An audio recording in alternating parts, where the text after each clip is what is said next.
confianza en las distintas autoridades pues no es la misma. Sabemos todavía que la Marina es la que tiene, digamos, la mayor confianza por parte de las personas. Y llama la atención en el caso de la Ciudad de México que es justo el Ministerio Público el que, del cual desconfían más las personas, ¿no? Ahí tenemos que solo 34% habla de que tiene confianza en el Ministerio Público. Es la autoridad de la que más se desconfía en esta ciudad, un poquito distinto a nivel nacional, que trae un 55%. Bueno, entonces básicamente antes de pasar esta lámina queremos hacer unas, o continuamos con toda la presentación, es que lo habíamos planteado por temas. Susana, si quieres, comparte esta parte. Bueno, aquí este es como el panorama de lo que no se denuncia, que ya es muy grave porque pues, nos distorsiona conocer el fenómeno criminal de lo que sucede en la Ciudad de México, porque son casos que ni siquiera entran. Pero de lo que sí entra, pues tampoco las personas están viendo resultados que les sean satisfactorios ni de parte de las víctimas ni de parte de las personas que son procesadas, ¿no? Aquí, por ejemplo, tenemos que un 63.2% de los casos terminan en un archivo, y el archivo es esta determinación que toman las fiscalías de te tomo tu denuncia y lo guardo en un cajón y no pasa absolutamente nada. Entonces, evidentemente, las víctimas no están teniendo ningún tipo de resultado satisfactorio por el hecho de haberse atrevido o tomado la decisión de sí denunciar. De por sí se denuncia poco, pero de lo que se denuncia prácticamente no ven las personas ningún resultado. Y también llama la atención el siguiente número, que es la incompetencia. ¿Que eso en qué se traduce? En que traen a las personas de una agencia a otra que ve por si que no les toca por territorio, que por especialidad de delito. Entonces esto termina fatigando a las víctimas que sí quieren denunciar o que necesitan denunciar por alguna situación, y pues ahí tenemos que respecto de lo que son las víctimas, pues no hay resultados contundentes, ¿no? Y ya en el análisis de lo que pasa durante el proceso, también identificamos que, por ejemplo, en la Ciudad de México hay como muy poco uso de las salidas alternativas, que son estas salidas que le permiten a la víctima negociar con las personas agresoras, pero que en la Ciudad de México se están utilizando muy poquito, ¿no? Entonces creo que en ese sentido podría explorarse resultados que sean benéficos para las partes que se ven involucradas en los delitos, pero en el caso de la Ciudad de México vemos que es muy poquito, ¿no? Aquí, por ejemplo, mientras que a nivel nacional es 54.2%, en la Ciudad de México es 17.3%. Realmente no se está aprovechando esta salida, que es de calidad y que está subexplotada en la Ciudad de México.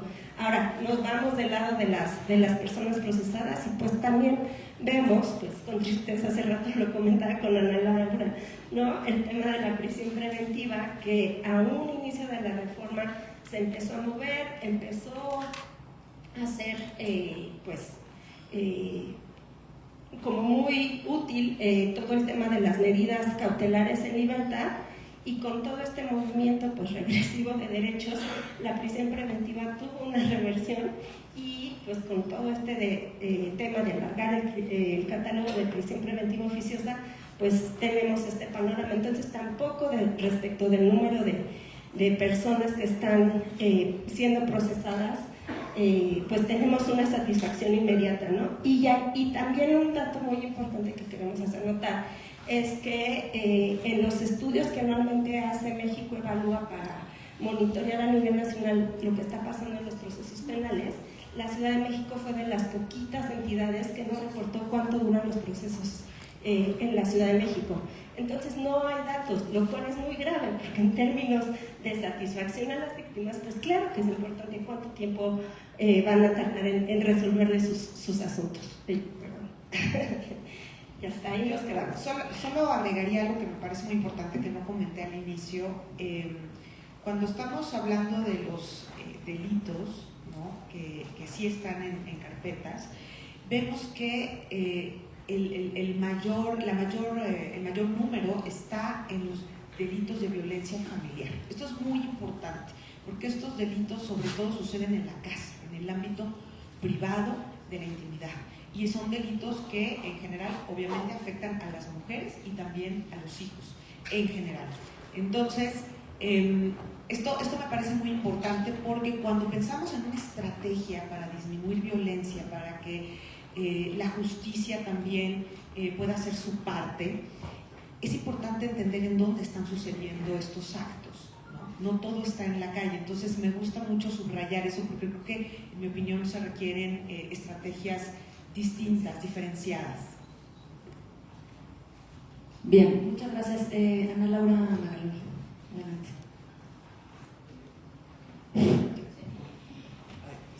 ¿Qué tal? Buenos días. Agradezco muchísimo la invitación de todos ustedes de México Evalúa. Yo admiro mucho el trabajo y llevan ustedes muchísimos años en ese trabajo y me da mucho gusto estar aquí y me da mucho gusto estar con Salomón en esta mesa. A mí me tocó presidir la comisión técnica al inicio de la administración de Claudia, que era un organismo, éramos la gente de asociaciones civiles y académicos, tratando de diseñar este proceso de transición entre la Procuraduría y la Fiscalía. La Ciudad de México tenía ahí una oportunidad que se dejó ir. La pandemia cambió las prioridades, pero creo que ese grupo dejó un gran trabajo puesto ahí sobre la mesa que valdría la pena retomar. Y me acuerdo muy bien el tema de la denuncia. Y el tema de la denuncia, a mí me parece que hay que dividir los problemas que tiene la denuncia. El primer gran problema es que es la única puerta de entrada, ¿no? Entonces, eso es raro en el mundo. O sea, si a ti te asaltan en tu casa, si a ti te roban el coche en la calle, si a ti te van y te golpea alguien, lo más común en el mundo es que la policía se acerque al lugar de los hechos a levantar la denuncia. En el caso de México, y eso es en todo el país, después de haber sufrido todo eso, te tienes que trasladar a una agencia del Ministerio Público en donde vas a poder pasar hasta 4 horas esperando a que te reciban la denuncia. Es tan absurdo y tan violatorio un poco de quien sufrió un delito. Y la única cosa que se necesitaría es que los policías tuvieran un iPad y que pudieras levantar ahí la denuncia, por lo menos de los delitos más comunes y tal. Eso sucede en Querétaro. Y no saben cuánto ha mejorado el sistema en Querétaro por permitir eso. Claro, cuando lo planteas en Querétaro es este tamaño, cuando lo planteas en la Ciudad de México es más complejo. Pero lo primero que tendrías que pensar es qué tipo de delitos tendrían que entrar al sistema vía policía. La segunda, y esa era súper importante, tiene que haber algún tipo de investigación de oficio. A mí me impresiona que sucedan delitos tremendos y que porque la víctima no denunció, el Ministerio Público diga yo ya no tengo que intervenir.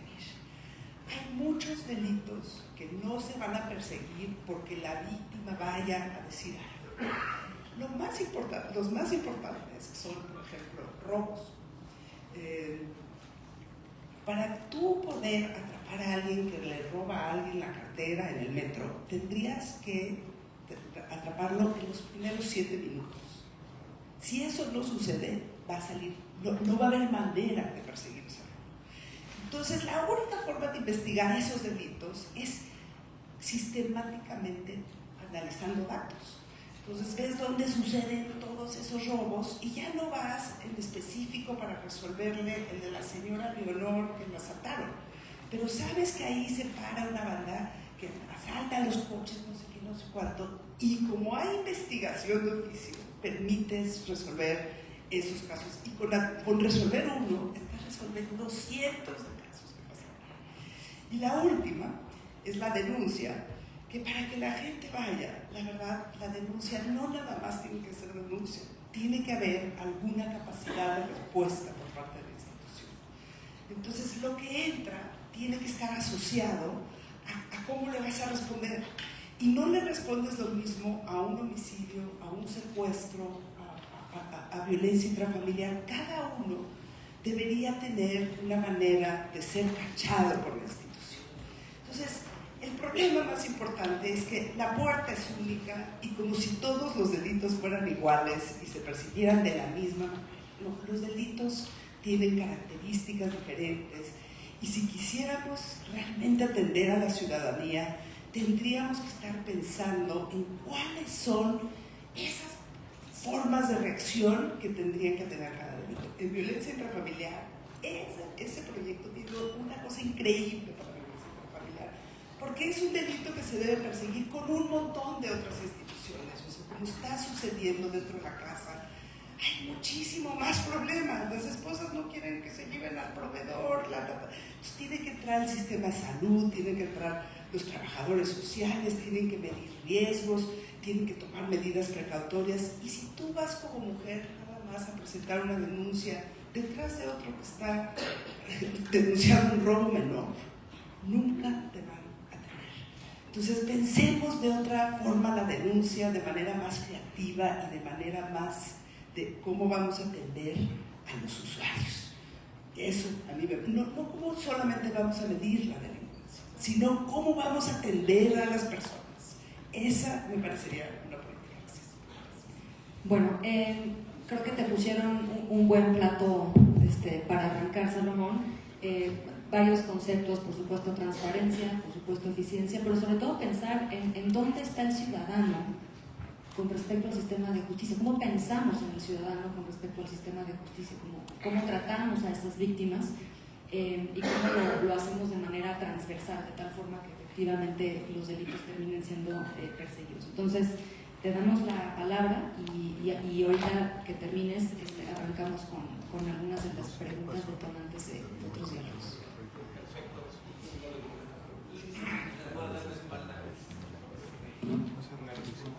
Pues muchas gracias a las organizaciones que hicieron posible este evento, me parece fundamental. Ya hemos estado, como me siento, digo, los veo y digo, como que ya hemos estado platicando mucho de esto de manera constante, pero pues nunca es suficiente porque no cabe la menor duda que el problema número uno de nuestra ciudad, dicho por la ciudadanía, es la falta de paz en las calles. Y hay que entenderla en su conjunto, no hay que irnos con soluciones simplonas, porque realmente el tema es complejo y merece una atención integral para poder cambiar el modelo, un modelo de seguridad y justicia, sobre todo de acceso a la justicia, y recuperar la paz en las calles. Lo he dicho en otras ocasiones, no se trata de blindar, se trata de que afuera no haya delincuentes para que no necesites blindajes, y no se trata de decir que todo está bien, porque pues, las cosas claramente no están bien y hay que preguntarle a la gente cómo se siente cuando sale a la calle. Se trata de hablarnos en serio, con responsabilidad, porque pues, le tenemos que entrar. Permítanme, con lo que dijeron tanto Susana, Mariana, con los datos y el clarísimo camino que ha puesto Ana Laura, y en efecto, pues Ana Laura encabezó un grupo que trazó una reforma profunda a la Fiscalía que lamentablemente, yo siempre digo que lo más difícil en el quehacer de gobierno es llevar las ideas a la práctica y que en la implementación pues están los secretos y ahí es donde está el vacío que muchas veces sucede. Así que retomaremos el proyecto a partir de la transición, querida Ana Laura. Déjenme empezar con esto, lo decía hace 2 semanas en el Observatorio Ciudadano de Seguridad. El fenómeno de pérdida de paz en la calle no es algo nuevo en nuestra ciudad. Son por lo menos 3 décadas, mediados de los 90, cuando perdimos la paz. Han habido delitos que crecen, otros disminuyen, como decías Mariana, hoy la extorsión, el robo, pero la constante es que de los 90 medios a la fecha, la falta de paz en las calles de la Ciudad de México está presente y ha sido una constante. 1 de cada 10 delitos en el país se cometen en la Ciudad de México, y esto me parece importante porque claramente no vivimos en la ciudad la violencia que se vive en Zacatecas, Guerrero o Guanajuato, pero en la Ciudad de México es 2 veces más probable que te asalten o que te extorsionen que en cualquier otro lugar de nuestro país, y eso hace que la vulnerabilidad que sentimos los chilangos y las chilangas pues está ahí. Por eso pues no es extraño que 6 de cada 10 personas en la Ciudad de México consideren a la seguridad o la falta de seguridad o la inseguridad, la falta de paz, como el principal problema en la ciudad. 50% de las y los chilangos se sienten inseguros cuando están en la calle, y esto crece, por ejemplo, si se trata de las mujeres. 8 de cada 10 mujeres de la Ciudad de México cuando salen a la calle se sienten inseguras. 7 de cada 10 papás y mamás nos sentimos inseguros cuando nuestras hijas o nuestros hijos están solos en la calle. 4 de cada 10 hogares de la Ciudad de México ha sido al menos víctima de un delito. Estamos hablando que 40% de los hogares de la ciudad ha sufrido algún tipo de delito. Podríamos hacer aquí la encuesta, estoy seguro que así vendría. Y lo más preocupante es que en la ciudad pues no hay justicia, porque todos esos delitos que sí se cometen, los 3.4 millones de delitos promedio que se cometen al año en la ciudad, la resolución y que la víctima obtenga justicia es prácticamente cero. Es decir, en esta ciudad hay licencia para matar, en esta ciudad hay licencia para robar y extorsionar, porque la justicia no llegará a la víctima. Bien, ya lo decían en los datos, 9 de cada 10 delitos no se denuncian, y la parte más compleja, no me voy a detener en esto, es que 7 de los que sí se denuncian, de cada 100, solo 7 se inicia una carpeta de investigación. Lo platicaban a Laura, la llegada al Ministerio Público es una monserga en todo sentido. Primero la locura esta, ¿no?, de que la policía no reciba, a pesar de que está facultada para hacerlo, no reciba las denuncias inmediatamente. Segundo, que vayas al Ministerio Público y que los ministerios públicos se hayan convertido en lugares en donde la recepción de la denuncia simplemente va a tener un montón de barreras. Llegas al Ministerio Público y hay los que se llaman los bateadores. Están afuera, son policías vestidos de civiles que lo que hacen es decirte, uy, no, mira, va a estar tardadísimo y no se va a poder, y mejor, mire, y ese delito, mire, no, hombre, imposible, mire las carpetas, cuántas hay, no se va. Todo el tiempo te desincentivan a que permanezcas. Si tuviste el tesón de quedarte esas 4 o 5 horas en donde te revictimizan, parece que tú eres el culpable, presentas tu denuncia, después te piden ir a ratificar la denuncia.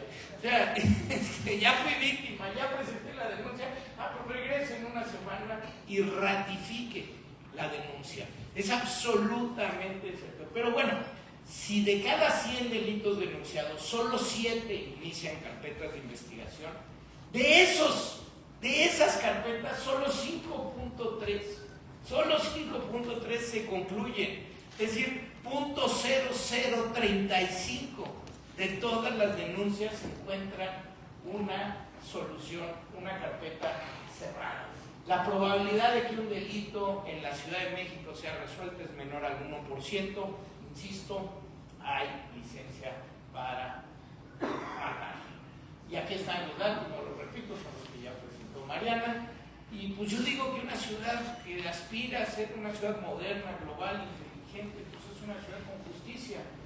Y por eso propongo un cambio completo al sistema de seguridad y de justicia, que trataré de analizar simplemente con 4 elementos el día de hoy. Tienen más, por ejemplo, no me voy a meter a fondo hoy a la perspectiva de género que tiene que ser transversal, porque sí hay un fenómeno de violencia mucho mayor para las mujeres, pero quiero hablar en perspectiva de justicia, como es lo que nos solicitaron. Lo primero, lo voy a decir con todas sus letras, no todo es cárcel. Y yo creo que eso hay que repetirlo y repetirlo y repetirlo. Algunos me criticaron, otros yo saqué un porro en el último debate y lo que estaba asumiendo con toda responsabilidad es que no puede ser que en esta ciudad haya 4 de cada 10 personas privadas de su libertad por posesión simple, ya sea que se la sembraron, ya sea, no puede ser. Ellos no nos están quitando la paz. En general, lo que tenemos es nuestras cárceles llenas de personas pobres, nuestras calles llenas de delincuentes y la ciudad al final de cuentas sin paz. Quienes están en situación de cárcel son en general jóvenes, pobres, y insisto, el delito que cometieron en general es un delito no grave, tan sencillo como una posesión simple de un porro.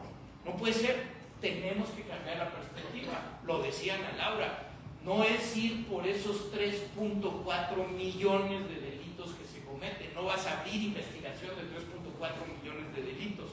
Es con inteligencia, con buena investigación, saber cuántos son los que cometen los delitos. Yo les comentaba hace apenas unas semanas, aquí está, no es improvisación, les decía, presenté mi libro, Una ciudad mejor que esta, en la Feria Internacional del Libro de Guadalajara, y hay un capítulo, por supuesto, de seguridad.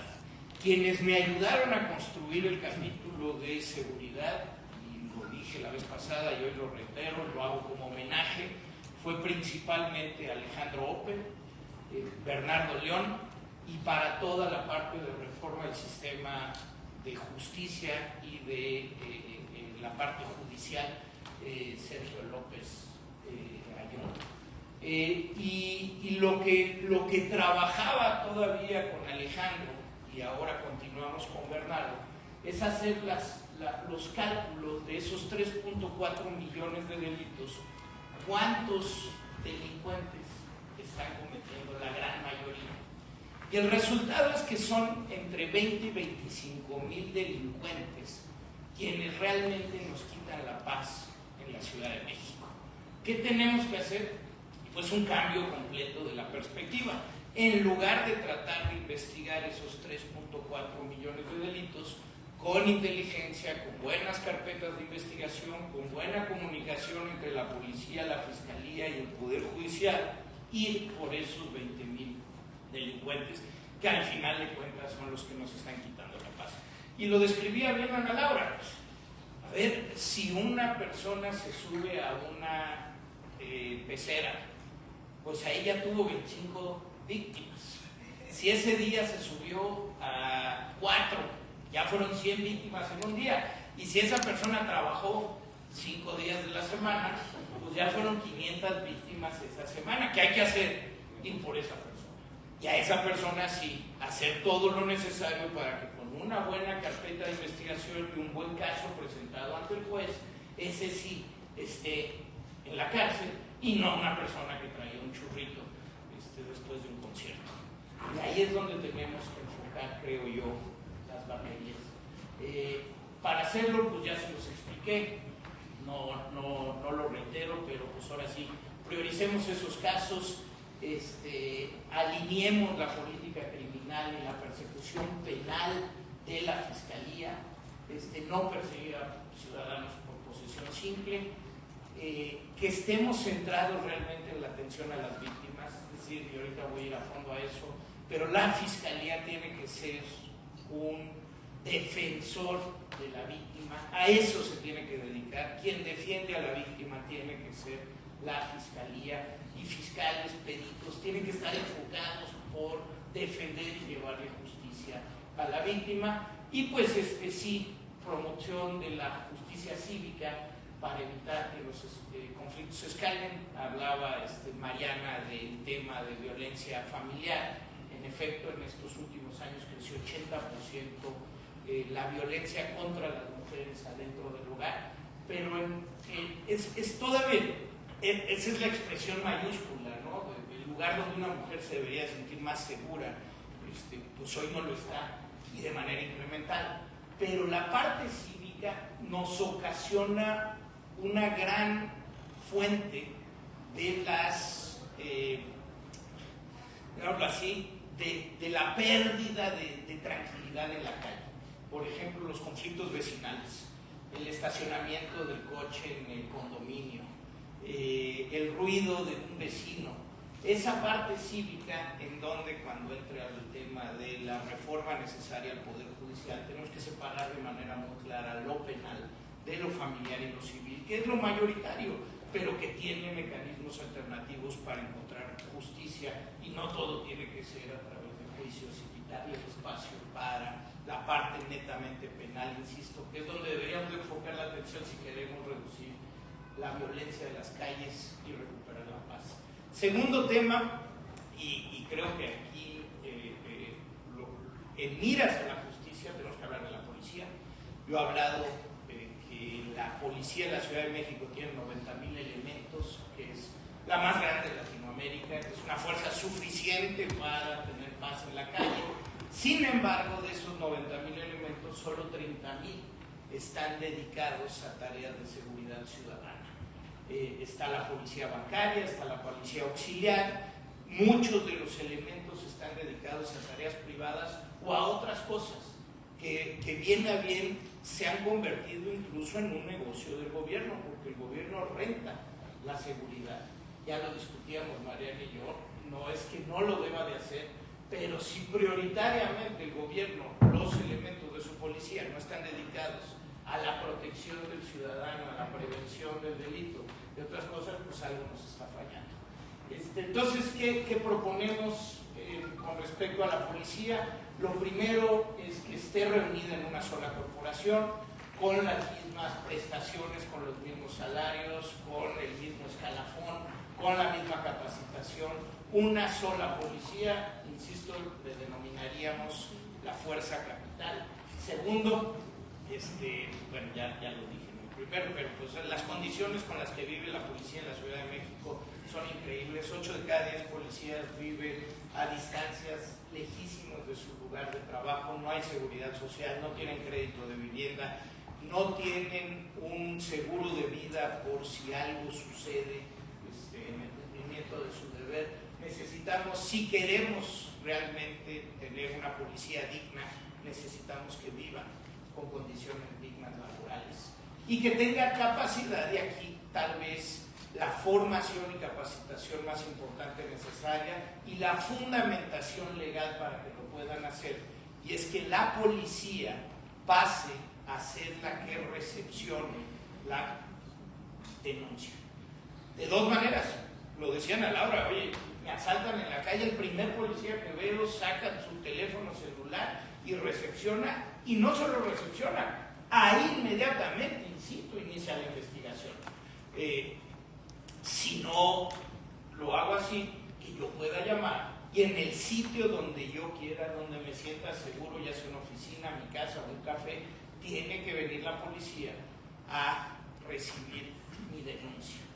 Y la policía es la que debe de integrar las carpetas de investigación, entregarlas después a la fiscalía, para que la fiscalía tenga todos los elementos, pida si necesita adiciones a la causa y poder presentar carpetas bien armadas como defensor de la víctima ante el juez. Necesitamos un nuevo modelo de procuración de justicia. La verdad es que Ana Laura ya había avanzado muchísimo, y una gran parte de lo que he estudiado, leído y preparado pues versa sobre lo que Ana Laura y el equipo ya habían hecho, pero sí necesitamos cambiar la perspectiva de la fiscalía. La fiscalía, además de ser autónoma, y pues sí se convirtió en la institución que perpetúa la impunidad en nuestra ciudad.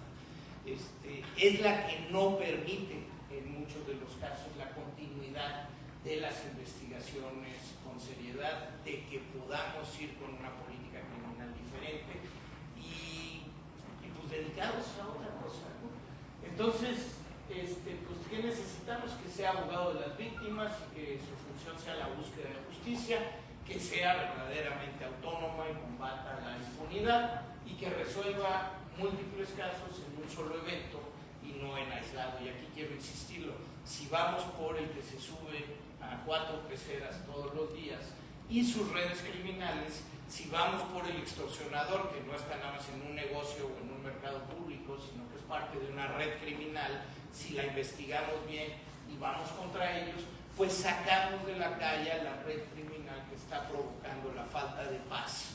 Y no únicamente hacemos como que investigamos la denuncia de extorsión de un negocio, porque pues esa no va a ser la manera en que lo vamos a poder lograr. Y termino con este último elemento. Sí necesitamos hablar de un poder judicial renovado. Hay mucha corrupción en el poder judicial de nuestra ciudad. Ya se fue Hernán Gómez, pero él lo ha documentado periodísticamente. Inclusive necesitamos una reforma que realmente esté enfocada a agilizar los procesos. Esto que decían, no conocemos los tiempos, es que no hay tiempos preestablecidos. O sea, un juicio tiene que tener tiempo de inicio y tiempo de conclusión, y tienen esos tiempos que están preestablecidos. Necesitamos una carrera judicial profesional, necesitamos jueces y juezas que realmente le puedan entrar. Entonces necesitamos un sistema judicial ágil, moderno, con procedimientos que realmente nos lleven a hacer las cosas más fáciles, que en lo mercantil, civil, familiar y laboral existan los mecanismos alternativos y que sean fáciles de acceder, los arbitrajes, la conciliación. Es ahí donde tiene que ir a parar una parte importante de lo que se requiere del Poder Judicial, y muy concentrados en los juicios, en la parte penal y en poder encontrar a quienes nos quitan la paz. Que sea profesional, paritario, con funciones administrativas y jurisdiccionales claramente definidas, y pues con personal bien capacitado y remunerado. Lo decimos en todas partes. Mariana siempre me dice, bueno, ¿y de dónde lo vamos a pagar? Yo siempre le digo, pues sí lo vamos a pagar. Son 35,000 millones de pesos lo que necesitamos en los 6 años para la reforma a seguridad y justicia. Es incremental, como es la política pública, y lo vamos ajustando. Sí se puede. Que sea independiente, transparente y que rinda cuentas. Y como decía, el objetivo es sacar de las calles a los un poquito más de 20,000 delincuentes que son los que nos roban la paz. Déjenme terminar, que tengo un par de minutos, diciéndolo así y haciendo alusión a esto que decía del presupuesto. En nuestro país nos hemos acostumbrado, casi en todas partes del mundo nos hemos acostumbrado a que cuando nos lleguen a la Cámara de Diputados el paquete económico cada año, primero analizamos la ley de ingresos y la autorizamos, y ya una vez aprobados los recursos en la ley de ingresos, entonces decides el presupuesto de egresos. Yo creo que hay temas en nuestra ciudad, no tengo la menor duda, los 12 que yo menciono en ese libro, que los tenemos que ver de manera diferente. Mariana Mazzucato hablaba sobre misiones. Es decir, no podríamos visualizar si este gobierno, si los gobiernos que vengamos, vamos a tener recursos para resolver el tema del agua en la Ciudad de México. O lo resolvemos o no hay ciudad, simple y llanamente. ¿Cuánto se necesita? Se necesita mucho dinero, 250,000 millones de pesos en 20 años. Bueno, es una duda que lo debamos de hacer o que lo podamos hacer. Para mí no hay la menor duda que la misión es que esta ciudad tenga agua de manera sostenible. Entonces, más bien, la pregunta es al revés. ¿Qué tenemos que hacer para tener los recursos necesarios? ¿Qué fiscalidad nueva necesitamos en esta ciudad? ¿Cómo replanteamos las tarifas? ¿Qué pensamos de los prediales? Etcétera, para tener lo que necesitemos para poder dar agua a esta ciudad. Y lo mismo podría hablar del sistema de salud, etcétera.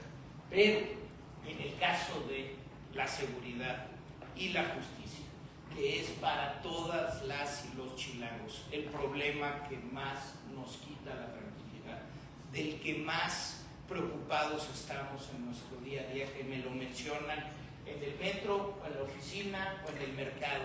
La falta de paz en las calles de la ciudad, debemos de tener como misión cambiar el modelo para poder regresar la paz y la libertad a las calles de esta ciudad que perdimos, insisto, hace 3 décadas. Muchas gracias.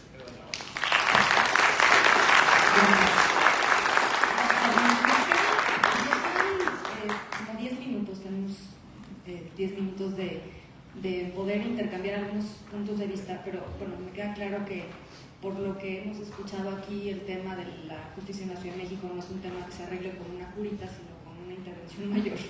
Y yo creo que la gran pregunta de todos nosotros, chilangas y chilangos, tiene que ver con por dónde empezar. Y si se empieza, y si se arranca simple y sencillamente con voluntad política, y cómo le hacemos, porque me llamó la atención lo que decías, Ana Laura, de se cruzó la pandemia, cómo le hacemos para que la coyuntura que siempre va a haber pues no termine por sacrificar el tema de la impartición de justicia y dejarla en la prioridad número 54, porque pues, si finalmente sacrificas a los ciudadanos, no sacrificas otras cosas, ¿no? Entonces, quien quiere entrarle a estas provocaciones. Mariana. Claro que sí, gracias. Salomón, en este planteamiento que haces, ¿cuáles son los insumos que tú requieres? Es decir, vas a tener que hacer reformas para lograr este cambio, digamos, de vocación o de enfoque de la Fiscalía. Por otro lado, ¿cuál sería entonces el rol del Ministerio Público? Si nos lo puedes aclarar. Me parece también importante señalar si ves en el horizonte una mayor claridad en las metas, o sea, ¿plantearías metas en cuanto a lo que quisieras lograr en el término que a ti te toque y al impulsar estos cambios? Si estarías dispuesto a tener evaluación, o sea, que se puede evaluar tu trabajo y lo que estás logrando en la Fiscalía con metas claras, porque esto lo pregunto precisamente porque el día de hoy no tenemos definidos tiempos, no tenemos definidos ciertos parámetros que nos impiden saber a los especialistas, pero más allá de eso les impiden a las víctimas darles certeza, ¿no?, del tiempo que tienen que dedicar, de los costos que tienen que asumir para poder denunciar y reclamar sus derechos. Y por último te diría, yo sinceramente creo que el tema de las policías y de su falta de la falta de prestaciones que los gobiernos estatales y municipales tienen en lo general en el país es un asunto mayúsculo de recursos. O sea, dar la seguridad social, el acceso a la vivienda y prestaciones adicionales que además no son buena onda, ¿no? Es decir, está mandatada, este esquema adicional de condiciones laborales está mandatado en el 123 constitucional y los gobiernos locales, incluido el de esta ciudad, han fallado y no han cumplido con esa parte. No va a ser sencillo. Más o menos en México evalúa, para el caso de Monterrey, no hemos analizado el de la Ciudad de México, pero para el caso de Monterrey calculamos que esto puede tener un costo entre 600 y 700 mil pesos al año. Si esto lo multiplicamos por los 90,000 elementos que tenemos en la Ciudad de México, estamos hablando de más de 60,000 millones de pesos. O sea, excede por mucho el presupuesto de seguridad de la Ciudad de México. Entonces, creo que sí es importante revisar ese tema, porque si queremos que el policía no se dedique solo a dar vueltas, sino también haga investigación, levante las denuncias, requiere capacitación y requerimos quizás otros perfiles. Entonces, yo creo que ese tema, no dudo que haya la voluntad política en ti, simplemente creo que en el tiempo que quizás vas a tener disponible, habría que llegar en el corto plazo pues con un plan súper contundente en la parte de los recursos. Muchas gracias.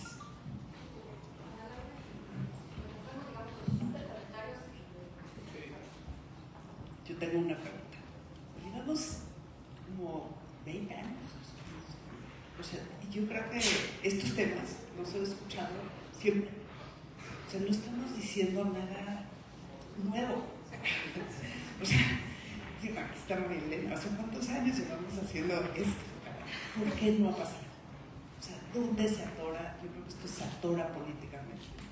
O sea, siempre discutimos la parte técnica, pero hay un atorón previo. me gustaría que le entraras. O sea, ¿qué es lo que atora esta reforma una y otra vez? Seguro la falta de recursos, eso es súper importante. Pero hay algo que es increíble, lo poco que nos movimos en este tiempo. Y pasan gobiernos, vienen y van, y no ha pasado nada significa, o sea, ver los números, y esos son los números del país. O sea, no quiere decir que haya alguien ejemplar. O sea, entonces yo sí siento que hay algo que tendríamos que discutir antes para poder pasar a la parte. ¿Por qué no pasa? Y bueno, y como muy en este mismo sentido, creo que seguimos, ahora sí que en la forma de medición, que es un indicador de por qué han fallado, vemos la evidencia numérica de lo que está pasando, que no es muy diferente de lo que pasó hace 20 años con COVID y que nos empeñamos en la reforma. Pero me llama muchísimo, y me gusta la forma de presentación de la iniciativa, en el sentido que es sistémica, ¿no? Porque planteas policías, fiscalías, jueces, pero a la hora de medir, todo se sigue centrando en carpetas de investigación. Las carpetas de investigación son expedientes, son papeles, son del viejo sistema. ¿Cuál es tu estrategia o cuál es la propuesta para cambiar el foco, para que la forma de medir el sistema no sean carpetas de investigación, sino sean víctimas atendidas, mecanismos alternativos que llegaron a su fin, sentencias contra estas 20.000 personas que dices, no sé, audiencias en los tribunales? Si hay algo que pues a 20 años de la reforma sigue ausente, es qué pasa con las audiencias en México. Todos seguimos clavados en las carpetas de investigación, que son papeles, que son expedientes, y nadie se pregunta qué es lo que pasa en los tribunales. Y la realidad es que a los tribunales llega muy poquitito. Si abriéramos esta llave, como el mismo Bernardo plantea, ¿no? De que los policías reciban la denuncia, que estén capacitados, el sistema se abriría mucho más y necesitarías más fiscales, más defensores, más audiencias, y en ese sentido creo que pues, otra vez, ¿no? Nos encontramos con la voluntad política y el tema presupuestal de lo que implicaría abrir y dar resultados efectivos a las personas. Bueno, muchas gracias. Extraordinaria discusión, y déjenme empezar en desorden. Empiezo con lo último que decía Mariana y lo que preguntaba Ana Laura. ¿Por qué no ha pasado? O Mariana decía así, no va a ser sencillo. Yo lo primero que les digo es, pues, por eso necesitamos profesionales. Por eso cuiden su voto y vean por quién van a votar. O sea, que a quién le dan las llaves de la casa, a quién le dejan cuida a sus hijos. Pues claro que administrar en política pública y un gobierno no es sencillo, y esta ciudad es complejísima, pero pues necesitas profesionales, necesitas buenos equipos. Había quien decía la tontería de que los servidores públicos deberían ser 90% honestos y 10% capaces. Es una gran falacia. Los servidores públicos tienen que ser 100% honestos y 100% capaces. Necesitas hacer buenos gobiernos. ¿Y qué ha pasado? La verdad es que no hemos tenido buenos gobiernos. Pues ahí está el primer problema. ¿Quién administra la política pública? Es el gobierno. Pues tiene que estar alguien acompañado de un equipo que sepan hacer lo que se tiene que hacer. Otra vez suena perogrullo, pero en mi experiencia así suceden las cosas. A mí me dijeron que no íbamos a poder llegar a más de 50 millones de personas afiliadas al Seguro Popular. A mí me dijeron que era una locura pensar que el salario mínimo se podía incrementar. A mí, bueno, toda la vida me han dicho, no hombre, eso es imposible. Pues no es imposible, nada más hay que trabajarlo y hay que entrarle con todas las ganas. Y déjame decirte, Ana Laura, a mí sí me frustra mucho esta parte de, pues, ¿por qué no? O sea, ¿por qué no? Y déjame decirte que una de las cosas que yo veo en muchos gobiernos en los que yo he participado es que el gobernante en general está pensando en la siguiente elección, en su aprobación y en cosas lucidoras, momentáneas. ¿Por qué no le hemos entrado al agua? Pues porque no se ve, porque no inauguras una obra. Oye, nada más cierto que en la Ciudad de México. O sea, la Ciudad de México, el jefe de gobierno es de 4 años, ¿no? Bueno, pues, o a veces menos, ¿no? Esta vez desde el segundo año ya estabas en gira presidencial. Pero la realidad es que hay que pensar no en la siguiente elección, sino en la siguiente generación. Hay que planear en el largo plazo. Es decir, el tema del agua, por ejemplo, puedes avanzar mucho en 6 años, pero necesitas un plan de 20 años. Las ciudades necesitan planeación y la planeación tiene que estar restablecida, porque en serio, si te quieres apurar a inaugurar tú una línea del metro, pues se te va a caer. Porque entonces, en lugar de hacer los tramos subterráneos que deberían de ser por prisa, los vas a hacer aéreos, y en lugar de ir a negociar con vecinos para comprarles los terrenos o tomar otras medidas, pues haz las curvas más cerradas, aunque eso sea un peligro. O sea, tenemos que planear con seriedad en el mediano plazo y pues tomándonos en serio, insisto, no solo la siguiente elección, sino la siguiente generación. Y yo sé que suena, oye, pues sí, pues es una obviedad.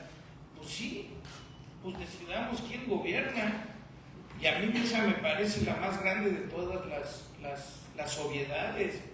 ¿Por qué nos ocupamos y nos preocupamos tanto de quién vamos a contratar en el trabajo, quién queremos al frente de del cuidado de nuestra ciudad, a qué escuela queremos que vayan? Y no nos preocupamos por la pieza que tendría que ser la más importante, que es pues, quién va a ayudar a administrar y a gobernar la problemática enorme que sí tenemos. Pero bueno, yo creo que ahí empieza mucho de los temas, quién sabe cómo hacer las cosas. Y pues yo sí me atrevo a decir que yo sí sé. No sabe uno todo, pero por lo menos cómo empezar, con qué equipos hacerlo, a quiénes escuchar y cómo ir incrementalmente avanzando, porque tampoco hay varitas mágicas en esto. Y ahí te diría, Mariana, lo que preguntabas, durante la transición tienen que estar preparadas las reformas a la Fiscalía y la reforma al Poder Judicial para presentarse en los primeros días de gobierno e iniciar una negociación con el Congreso para que pueda ser aprobado. O sea, yo creo que esa pieza es fundamental. La reestructuración de la policía tarda, pero hay muchas cosas que puedes hacer muy rápidas. Por ejemplo, como ejecutivo yo le puedo instruir a la policía que deje de perseguir a quien porte un porte. Eso lo puedo hacer de inmediato, no necesito reformas, no necesito nada, necesito una instrucción ejecutiva. No se va a detener a nadie porque trae un porte. Eso es una decisión y eso cambia las cosas en un solo momento. Por supuesto que hay que tener metas, hay que estar abierto a la evaluación, no se puede mejorar lo que no se evalúa. Soy nerd. Sí creo. Sí creo en la política pública y sí creo en el buen diseño, sí creo en la implementación y creo en la evaluación para regresar, porque no es ciencia exacta.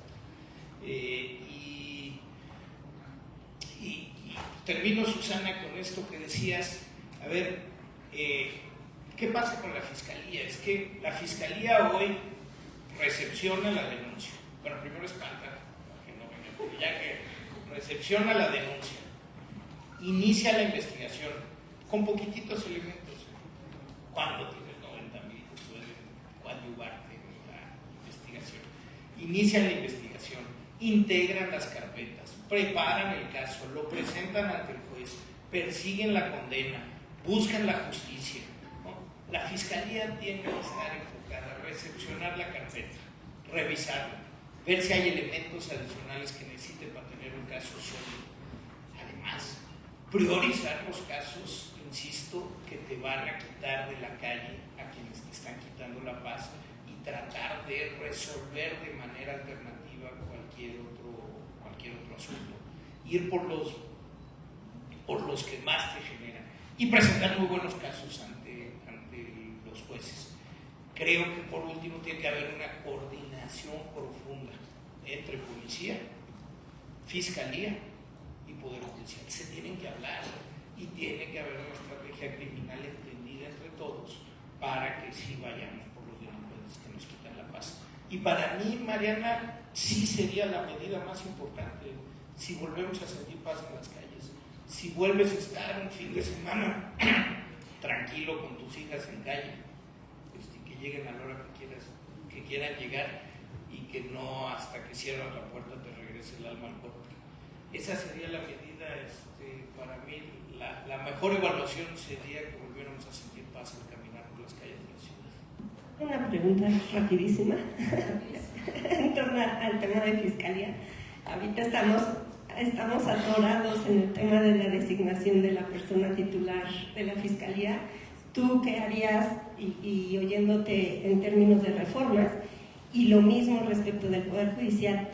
Y esto es de los titulares, el presidente o presidenta del tribunal, pero también creo que en el fondo lo que importa mucho es la independencia, cómo fortalecer la independencia de cada ministerio público para que no le den instrucciones y resuelva conforme a lo que hay en la investigación, y lo mismo de los jueces, cómo proteger la independencia judicial. A ver, Susana, lo voy a decir también, y ya hasta me parece que regresar a las perogrulladas, lo decían a Laura, no es el agua tibia, ¿no? Mucha gente, yo escuché a Laura un montón de veces luchar por las fiscalías autónomas, pero un montón de veces. Ya tenemos en el papel fiscalías autónomas, pero los gobiernos no se creen la verdadera autonomía. Que necesitamos gobernantes que sí se crean la autonomía de las fiscalías y que respeten su trabajo y que hagan un trabajo colaborativo en lo necesario, pero que no piensen que van a poner al fiscal para que después trabaje para ellos, porque si no regresamos al modelo de las procuradurías. Si nos creemos la fiscalía autónoma, el primero que tiene que respetar eso, la primera que tiene que respetar eso es quien gobierna. Bueno, pues sensacional intercambio, no sé si quieren nada más. Bueno, sensacional intercambio, gracias por esta conversación, gracias por estos ideas detonantes que además nos dejan, pues por lo menos a mí, con una sensación de, caray, si es un tema de voluntad política, cómo les subimos los costos a nuestros gobernantes de tomar buenas decisiones. O sea, en el fondo eso es lo que hay ahí. Quisiera llamar al estrado a Carlos Flores y a Aureliano Chilaver de Corazón Capital para pues unas últimas conclusiones. Hola.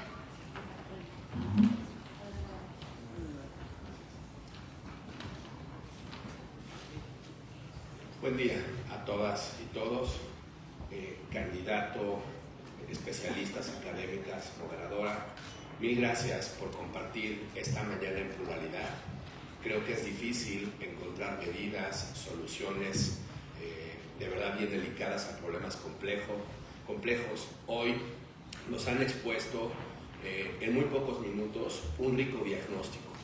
Por supuesto que la baja, la confianza en las autoridades, la cifra negra de casi 93%, los datos que nos dieron sobre delitos que no se denuncian, de saber que apenas el 63% de los casos terminan en archivos, que hay señales de alarma en donde no hay datos para saber cuánto dura un proceso en las autoridades, en las fiscalías, en los ministerios públicos, en la Ciudad de México, nos dejan, pues creo que con un balde de agua fría para arrancar la mañana.